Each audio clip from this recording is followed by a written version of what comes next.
Hello and thanks for joining us from our studios in Israel. Coming up in today's newscast, the fires engulfing half of the Jewish state are extinguished, Israeli Defense Forces clash with the Islamic State in the Golan Heights, and a German bank helps fight the anti-Israel BDS movement. I'm Aaron Porras, here with the latest news in Israel.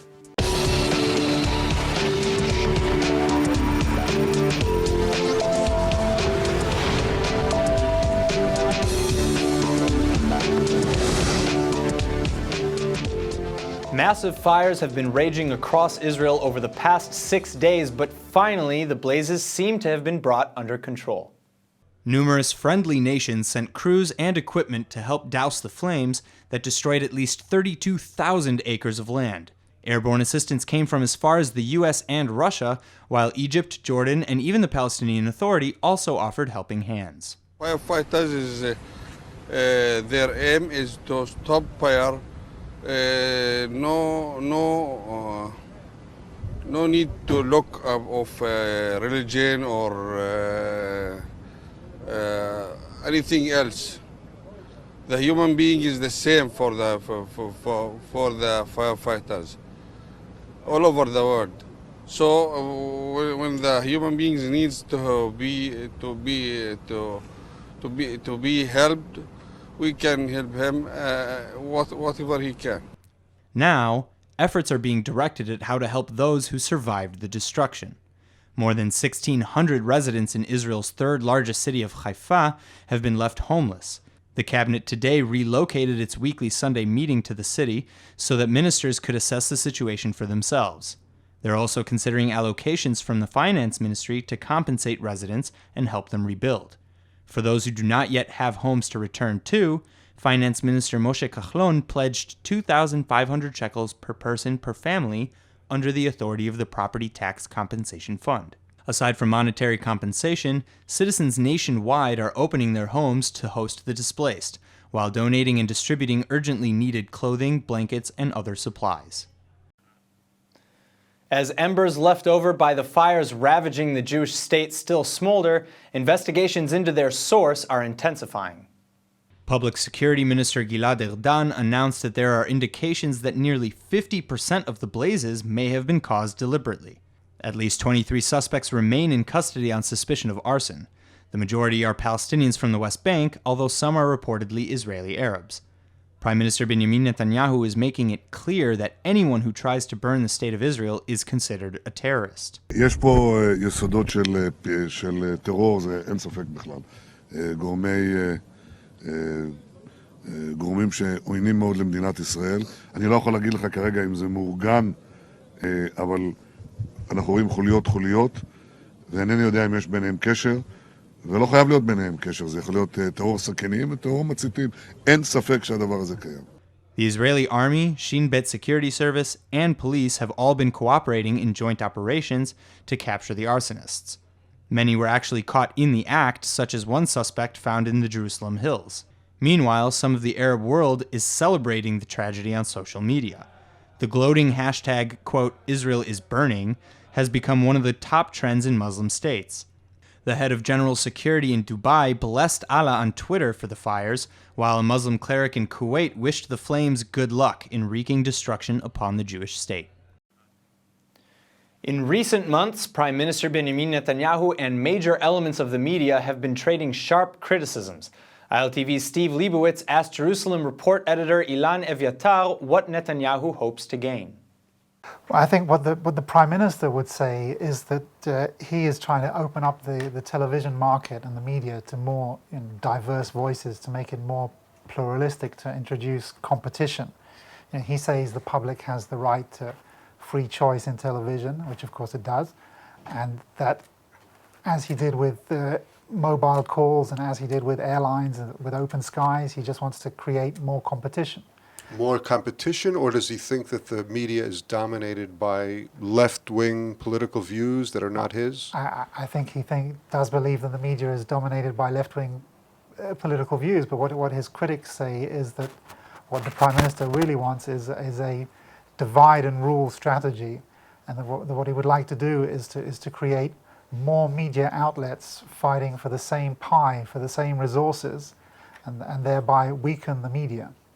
Don't He forget- also goes after the media when he doesn't like what they do.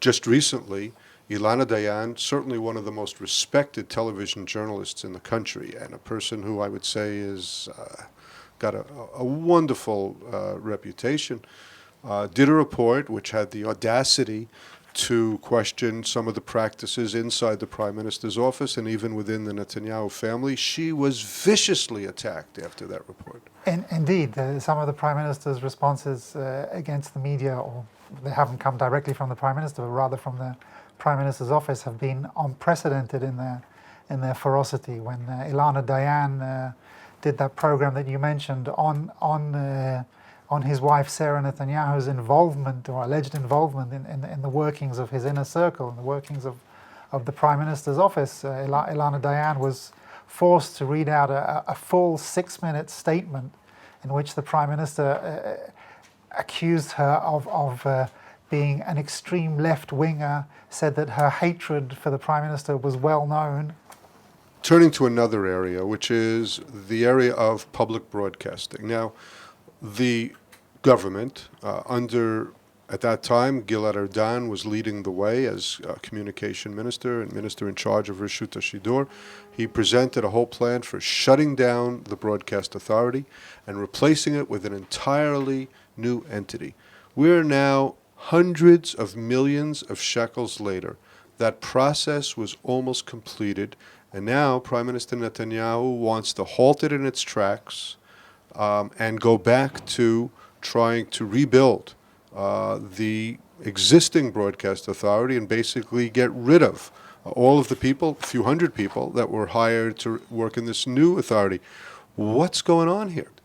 Indeed, one thing we haven't mentioned is that the Prime Minister is also the communications minister. He's not just a politician trying to create favorable press. He's not just the politician who is perhaps the subject of the greatest media spotlight. He's also the media regulator, and he very forcefully held on to that position in his latest coalition, and he has turned around on his original decision to create a new broadcast authority, and now wants to have it shut down. So what is it that Netanyahu is actually striving to achieve? I mean, there is a newspaper called Yisrael Hayom, Israel Today, which is owned by a friend of Netanyahu's and a supporter, Sheldon Adelson from the United States, given out free to everyone in the country. He's very critical of some journalists. He wants to change the broadcast authority so that it's to his liking, presumably also editorially to his liking. What is his ultimate goal? Well, again, if you ask the Prime Minister, he will tell you that his ultimate goal is to create a more pluralistic media market in Israel. And if you ask his critics, they will say the Prime Minister wants to dominate the media, the Prime Minister wants to control the media, the Prime Minister wants to weaken the media, the Prime Minister wants to make the media dependent on him. Ilan Evyatar, thanks so much for being with us at ILTV. Thank you. The first major clash between Israeli forces and Islamic State-affiliated terrorists happened in the Golan Heights this morning. Fortunately, none of the Israeli soldiers were injured, but 4 of the terrorists were killed. Syrian territory, just over Israel's northern border, has been the site of intense fighting between al-Qaeda-linked terrorists and Assad regime forces, ever since the Syrian civil war broke out in 2011. The Israeli army has often retaliated for the scores of mortars shot into the Jewish state as part of a spillover violence. But this morning was different. In a special mission planned by intelligence officers, Israeli troops from the Golani Brigade's reconnaissance unit crossed the security fence with Syria to conduct an ambush operation. While still on Israeli soil, they came under small arms fire from terrorists identified as belonging to an ISIS group now known as the Khalid ibn al-Walid Army. The Israelis returned fire, but after they were then shot at by mortars, IDF jets responded with an airstrike, killing all 4 terrorists involved, who were operating a machine gun mounted on a truck. Israeli officials have long made it clear that no violations of sovereignty will be tolerated. Here's what one IDF commander told reporters just last night ahead of this morning's incident. האור האדום הוא חד משמעית פגיעה בכוחותינו, פגיעה באזרחי מדינת ישראל. זה כרגע מה שהאור האדום. The Israeli Defense Establishment fears that the Hezbollah and Iranian-backed Al-Quds terror organizations intend to use the area where this morning's clash occurred as a new front against the Jewish state in any future conflict. The site remains under close monitoring at all times. Joining me in the studio today to talk about the week-long spat of fires and other recent events is world-renowned Middle East analyst Dr. Mordechai Cadell. Thank you so much for coming in. My pleasure. All right, so my first question is with respect to all the fires that are burning half of the country, or thankfully now almost out. You know, we've had a lot of accounts of arson, many of them already confirmed. We have another 20-something people being investigated. Not to mention the hashtag Israel is burning, which is trending across social media all over the Arab world. What can we learn from that in terms of, Middle East peace?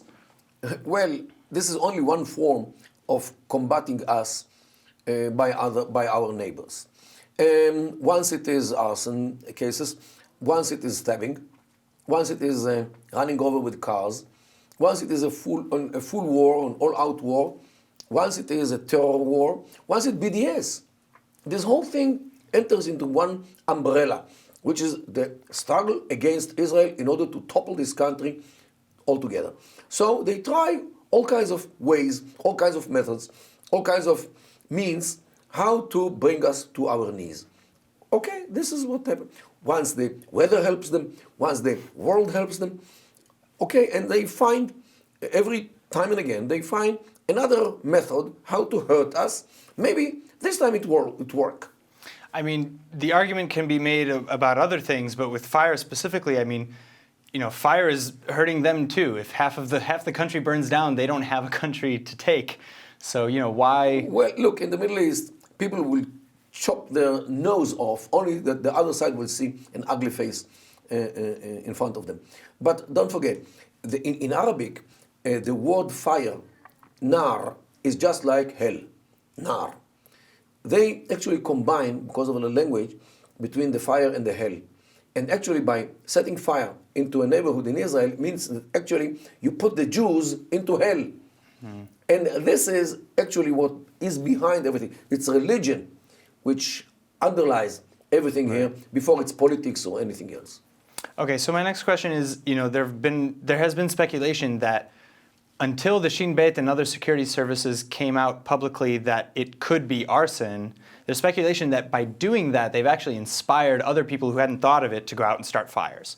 Is there a truth to that? They know it. What do you think that they were waiting for the Shin Bet to say? As somebody who succeeds and say, look what we did. Or even if they didn't do it, like it's by chance or by accident, they will take it responsibility. Of course, anonymously, in Facebook, in other Twitter or whatever. And this actually encourages people, and this becomes part of the atmosphere of these days, and it becomes a fashion. Just like stabbing or running Jews over with cars. So do you think that there is an issue at all with kind of how the situation was handled, with how sensitive information in general is handled? Look, you cannot shut up the social media. Even if you, let's say, have some censorship on TV, radio, newspapers, yet the social media is open and you cannot shut them down. I mean, maybe not social media, but in this case, the Shin Bet, whoever else is involved, the police. No, I think it's on the contrary. Once you say that it's an arson, and you quote those people who did it, this might be some kind of deterrent. Yeah.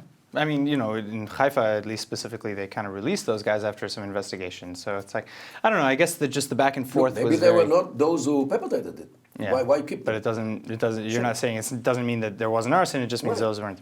I see. All right, so moving on to the muezzin calls to prayer from the mosques. Israel is not the first country to propose this, legislation to ban them or diminish their volume levels or something like that, nor would they be the first country to pass such legislation. But there is a lot of pushback from the Arab world. They're taking great offense to this sort of thing. In fact, they even at one point said the fires are payback for proposing such an idea. Do you think that this legislation is appropriate? First of all, this legislation is unnecessary because there are enough laws in Israel which ban making noise during the hours of the night. So at least the first adhan which is very early in the morning, at dawn, could be dealt with a legislation which already there for dozens of years. Okay. So they didn't really need this kind of new legislation in order to ban it. Secondly, it was interpreted as if Israel bans the adhan, means the call for prayer. Right. This is not it. What Israel did, it tried to reduce the noise. sound of the loudspeakers, Right. not the adhan itself. They could have the adhan as loud as they can, and as long as they don't wake up the neighbors. But to use the loudspeakers, look, I looked in all the Sharia law books. It is never said that the Prophet Muhammad, peace be upon him, used a loudspeaker. In his days, there were no loudspeakers. So what?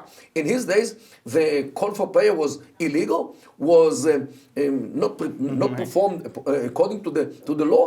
Definitely, a loudspeaker is some new thing which can. It's a tool. So it's definitely unnecessary. And Israel could tell them, guys, we in the Knesset, we looked in all the Sharia law books in Arabic, and we didn't find any place which obliges the Muslim to use a loudspeaker.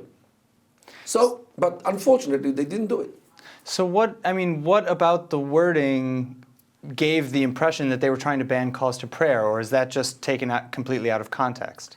Look, there is in Islam the concept of somebody wicked ruler who prevents the adhan. This is a concept which is there in Islam, in the Islamic heritage. So now, actually, the Jews here in Israel fit into this description of a wicked ruler. But there is another thing which is very important here. In their view, Judaism is void. Judaism is cancelled by Islam. By banning the adhan, the call for prayer, Israel appears as a religion, Jewish religion, which actually overrules over Islam. And this is something which they cannot fathom. Because in their view, Judaism is din al-batil, means a religion of void, of falsehood, while Islam is din al-haq, means religion of truth. And here comes, all those Jews are coming and tell us Muslims what to do and what not to do. This is the world is upside down by daring to tell us Muslims what to do and especially what not to do. Since when those Jews have the right? Jews have the right to live under Islam as dhimmis, under the auspice of Islam, in the terms which Islam imposes on Jews.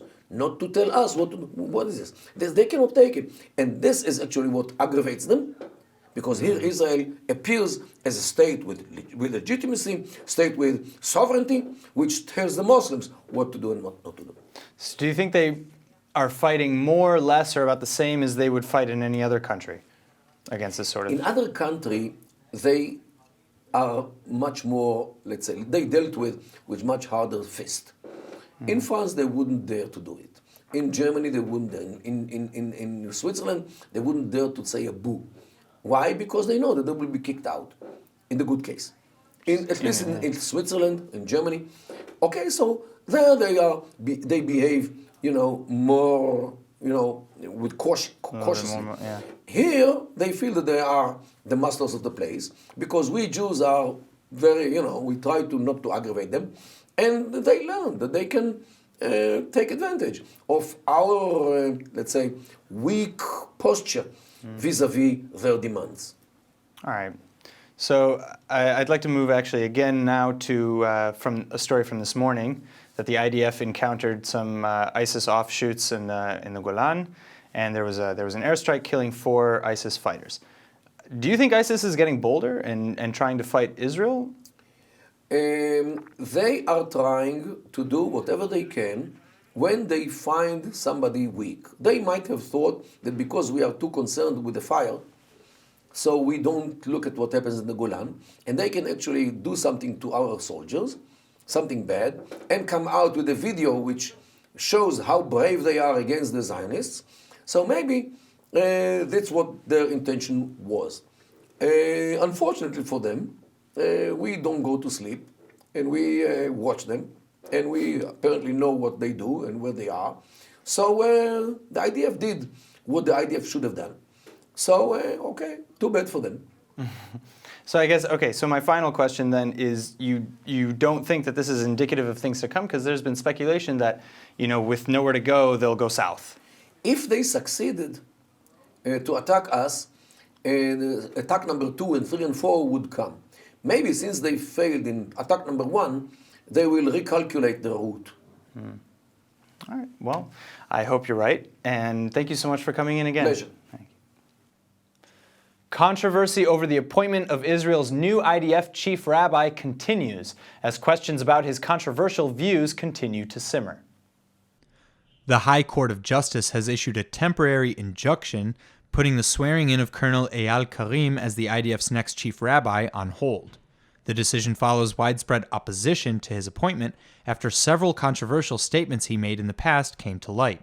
Among the most shocking allegations, the rabbi allegedly said that, quote, soldiers are permitted to rape women in wartime to keep up their morale, end quote, and that, quote, gays and lesbians should be treated with love and support, end quote, even though they are sick or deformed and should be helped to escape their situation. He also reportedly said that there are situations when troops are allowed to refuse orders. Chief Justice Miriam Naor said Karim will be called for a deposition to clarify his past comments and current views. Officials with the Army's Chief Rabbinate Office insist that Karim's remarks were distorted and are expressing surprise over the judicial injunction against his appointment. With a little help from the Jerusalem Post newspaper, a bank in Germany just closed down the account of a group that promotes the boycott, divestment, and sanctions hate campaign against Israel. An anti-Israel non-governmental organization in Germany has just been informed that its business is no longer welcomed at the Cologne-based Bank for Social Economy. The financial institution made the call after being notified by the Jerusalem Post that the group in question is linked to Hamas, an internationally recognized terror organization. It's also accused of spreading anti-Semitism and advancing the boycott, sanctions, and divestment movement against Israel. Journalists at the Post were reportedly researching the funding of BDS and terrorism-related activities in Europe when they discovered the German bank is listed as the site for the NGO's supporters to make donations. According to a spokesperson, the bank dumped the anti-Israel group after holding its own internal investigation. This follows similar action at a number of other banks in Europe this year, after similar investigations into the financing of Hamas, ISIS, Hezbollah, and other terror groups supported by Iran. BDS accounts have now been closed in France, Austria, Belgium, Ireland, and elsewhere due to a variety of illegal dealings. Masa Israel is home to the widest variety of immersive international experiences for Jewish young adults 18 to 30. Find the right study abroad internship, service learning, or Jewish studies program to help you grow as a person, a professional, and a leader, while also developing a robust global professional network that includes Israelis and Jews from around the world. And now for our Hebrew word of the day. When in the midst of a conversation, it is often the case that you want to go back to a point that you may have forgotten to make. So today's word is agav, meaning incidentally. More often than not, you'll hear agav paired with the word derech, meaning way or direction. So derech agav changes incidentally into by the way. Not a huge change at all, but you should know it when you hear it. You could be at a store and a friend will say, derech agav, yesh mivtza po, meaning by the way, there's a discount here. Or maybe you can remember times when your siblings were being dramatic and said something like, agav al tedaber iti yoter, which translates to, by the way, don't talk to me anymore. Agav, the point is that it doesn't really matter what you're trying to say. Just remember that agav is a good way to say it. Let's go ahead and take a look at the weather forecast. ILTV's weather forecast is sponsored by Adopt a Savta, taking care of Israel's lonely Holocaust survivors. It's the start of a new week and the winter weather is still fairly pleasant. Tonight should be windy but fair with a low of 55 or 13 degrees Celsius. You can expect tomorrow to still be windy but with a rise in temperatures to a high of 75 or 24 degrees Celsius. All right, everybody, that's it for today's news. Today's exchange rate is 3.87 shekels to the American dollar. Remember to sign up for our daily newsletter at iltv.tv. Thanks for watching and see you tonight.